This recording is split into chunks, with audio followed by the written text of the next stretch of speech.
Hello दोस्तों, my YouTube में आप सभी का स्वागत है।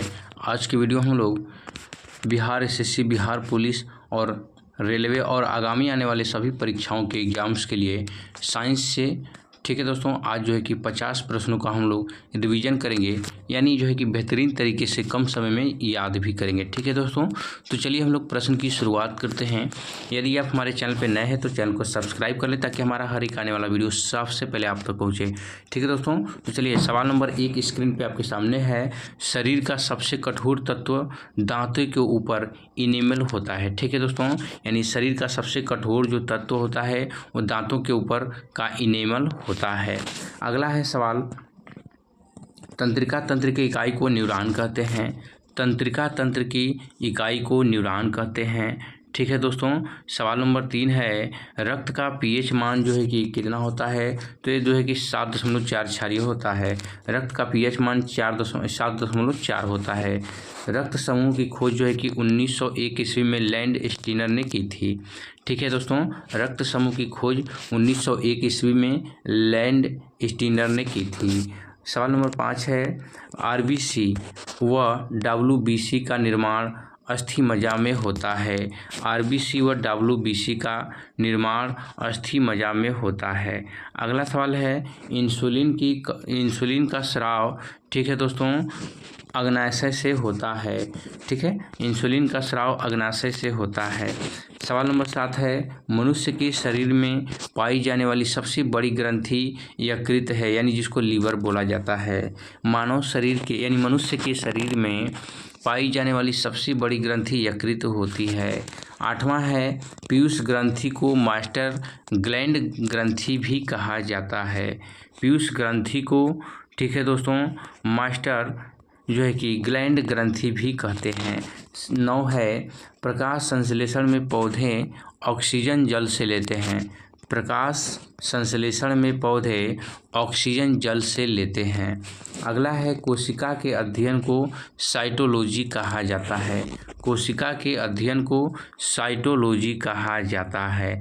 अगला सवाल है, सवाल नंबर 11 है, राइबोसोम को प्रोटीन की फैक्ट्री कहा जाता है।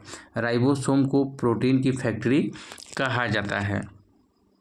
विटामिन की खोज फंक ने की थी। विटामिन की खोज जो है कि फंक ने की थी।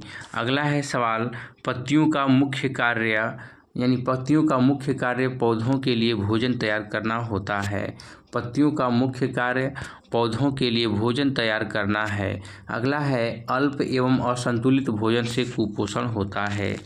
अल्प एवं असंतुलित भोजन से कुपोषण होता है। अगला सवाल देखते हैं 15 को, मानव शरीर में होने वाली क्रियाओं का नियमन और नियंत्रण तंत्रिका से होता है। ठीक है दोस्तों, मानव शरीर में होने वाली क्रियाओं का नियमन और नियंत्रण तंत्रिका द्वारा होता है। अगला सवाल है, ऑक्सीजन की अनुपस्थिति में श्वसन करने वाला पौधा क्लोरेला होता है, यानी क्लोरेला है। ऑक्सीजन की अनुपस्थिति में श्वसन करने वाला पौधा क्लोरेला है। अगला है, एंटीबॉडी का निर्माण लिम्फोसाइट में होता है। एंटीबॉडी का निर्माण लिम्फोसाइट में होता है। अगला है, देख लेते हैं, अस्थमजा रोग, यानी अस्थमजा रोग एलर्जी के कारण होता है। अस्थमजा रोग जो कि एलर्जी के कारण होता है। अगला सवाल देख लेते हैं दोस्तों, 19 है स्क्रीन पे आपके सामने। ठीक है, एक पीढ़ी से दूसरी पीढ़ी में आनुवंशिक गुण क्रोमोसोम द्वारा ले जाए जाते हैं। एक पीढ़ी से दूसरी पीढ़ी में आनुवंशिक गुण क्रोमोसोम द्वारा ले जाए जाते हैं। अगला है, रंग वर्णांधता में मनुष्य लाल हरे रंग की पहचान नहीं कर पाता है। रंग वर्णांधता में मनुष्य लाल, ठीक है दोस्तों, रंग की जो कि पहचान नहीं कर पाता है। अगला है, मृत आरबीसी यकृत में नष्ट होती है। मृत आरबीसी यकृत में नष्ट होती हैं। अगला देख लेते हैं, शरीर का सबसे बड़ा अंग त्वचा होता है। शरीर का सबसे बड़ा अंग त्वचा होता है। 23 है, कैरोटीन के कारण गाय के दूध का रंग पीला होता है। कैरोटीन के कारण गाय का रंग, माफ कीजिएगा, गाय के दूध का रंग पीला होता है। अगला है कौवा का वैज्ञानिक नाम कोवर्स स्प्लेंडेस है। कौवा का वैज्ञानिक नाम कोवर्स स्प्लेंडेस है। अगला सवाल देख लेते हैं 25। साधारण जो है कि साधारणतया प्रकाश संश्लेषण की दर श्वसन की दर से 7 गुना अधिक होती है। साधारणतया प्रकाश संश्लेषण की दर श्वसन की दर से 7 गुनी अधिक होती है। अगला है हेपेटाइटिस यकृत का एक रोग है। हेपेटाइटिस यकृत का एक रोग है। अगला है मानव के शरीर की त्वचा पर तीन किस्म के ईस्ट पाए जाते हैं। मानव शरीर की त्वचा पर 3 किस्म के ईस्ट पाए जाते हैं, इसको याद कर लीजिएगा। अगला देख लेते हैं 29 स्क्रीन पे है आपके सामने। क्लोरीन तत्व को असंतुलित में लेने पर क्लोरोसिस नामक रोग हो जाता है। क्लोरीन तत्व को असंतुलित मात्रा में ले लेने पर, ठीक है दोस्तों, लेने पर क्लोरोसिस नामक रोग हो जाता है। अगला है लौह का अंश सबसे अधिक हरी सब्जियों में पाया जाता है। लौह का अंश सबसे अधिक हरी सब्जियों में पाया जाता है। अगला है मलेरिया रोग प्लाज्मोडियम नामक परजीवी के कारण होता है। मलेरिया रोग प्लाज्मोडियम नामक परजीवी के कारण होता है। अगला है 32 प्लीहा को आरबीसी का कब्रगाह कहते हैं। प्लीहा को आरबीसी का कब्रगाह कहते हैं। अगला सवाल देख लेते हैं 33 है स्क्रीन पे आपके सामने। मलेरिया रोग तिल्ली को प्रभावित करता है। मलेरिया रोग तिल्ली को प्रभावित करता है। अगला देख लेते हैं न्यूक्लिक अम्ल 2 तरह का होता है, डीएनए तथा आरएनए। न्यूक्लिक अम्ल 2 तरह का होता है, डीएनए तथा आरएनए। अगला है कोबाल्ट 60 का प्रयोग कैंसर से पीड़ित रोगियों के उपचार में किया जाता है। कोबाल्ट, ठीक है दोस्तों, कोबाल्ट 60 का प्रयोग कैंसर से पीड़ित रोगियों के उपचार के लिए किया जाता है। अगला है कैंसर का अध्ययन, ठीक है दोस्तों, जो है कि कैंसर का उपयोग ऑन्कोलॉजी कहलाता है। कैंसर का उपयोग, ठीक, माफ कीजिएगा दोस्तों, कैंसर का अध्ययन ऑन्कोलॉजी कहलाता है। अगला देख लेते हैं विटामिन,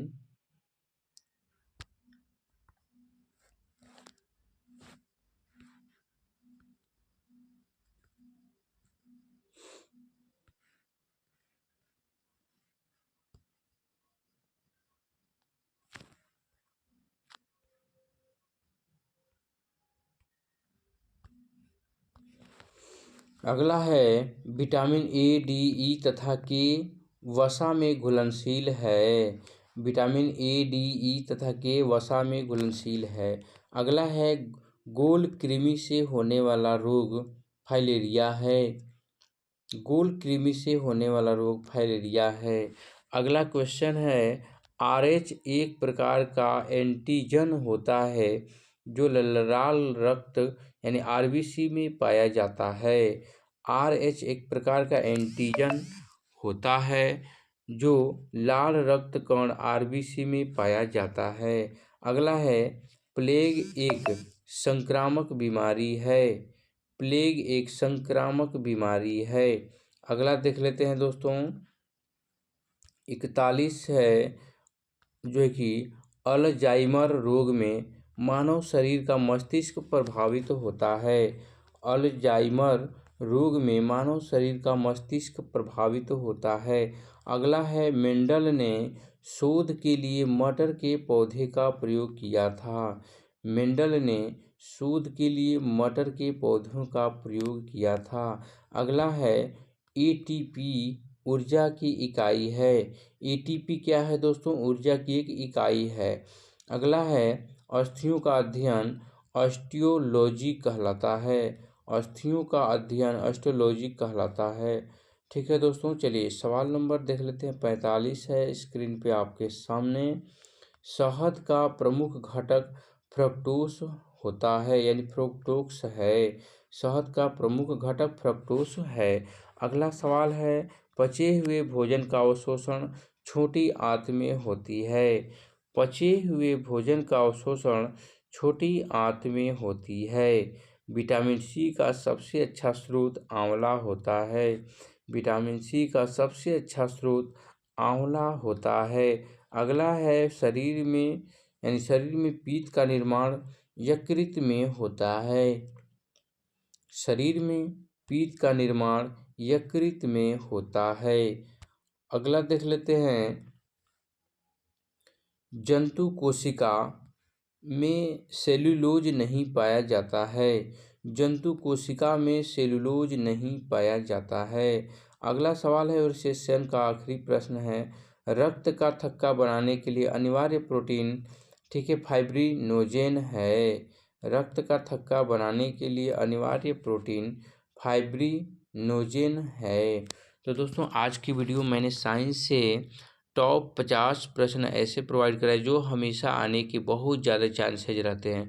तो दोस्तों ऐसे प्रश्नों को मिस ना करें। ऐसे प्रश्नों को पाने के लिए आप हमारे चैनल को सब्सक्राइब कर लें ताकि हमारा आने वाला वीडियो सबसे पहले आप तक पहुंचे। ठीक है दोस्तों, मिलते हैं नेक्स्ट वीडियो में। जय हिंद।